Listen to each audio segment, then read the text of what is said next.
Now let's talk about Tua's fifth-year option.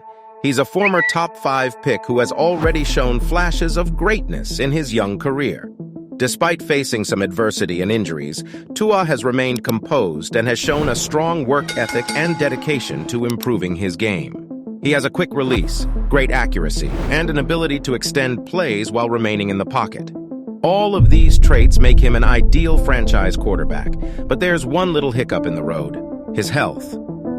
Many would contend that protecting Tua from injuries is an insurmountable task.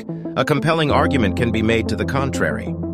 Despite suffering from concussions last season, Tua's issues did not stem from his hips or ankles, as was the case in preceding years.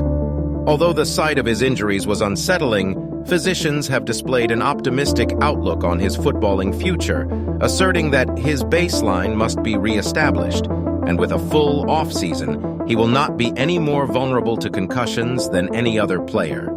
And if further evidence is needed to assuage any doubts, look no further than the Miami Dolphins roster and the burgeoning talent of Jaelan Phillips, their exceptional edge rusher. The rising star was once advised to retire from football due to multiple concussions. Jaelan Phillips has been able to continue his dominant career, as evidenced by his performance with the Miami Dolphins. Phillips experienced a series of injuries while playing for UCLA, including a sprained ankle and a concussion that limited his playing time. He also endured a car accident that led to multiple surgeries and the removal of several bones.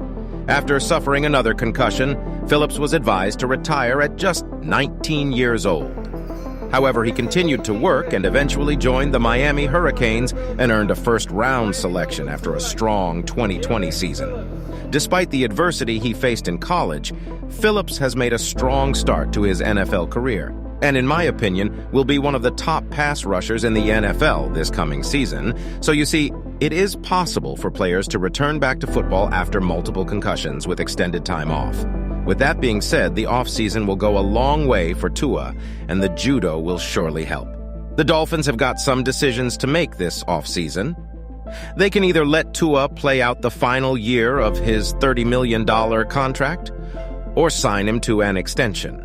Or they can pick up his fifth-year option, which would keep him out of free agency next year and guarantee him an estimated $23 million for the 2024 season. Sounds like a pretty sweet deal to me.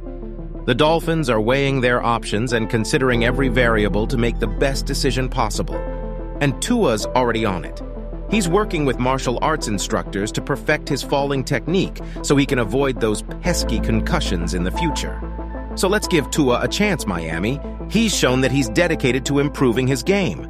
He was heavily criticized his first 2 seasons for not having a strong arm and failing to throw the ball downfield. Heading into Week 16 of last season, Tua led the league in passer rating, touchdowns to interceptions ratio, passing touchdowns per attempt, yards per attempt, yards per completion, and completions over 20 yards or more. Oh, and by the way, it was only his first season in Mike McDaniel's system. And with that fifth-year option, we can guarantee ourselves some stability at the QB position for years to come.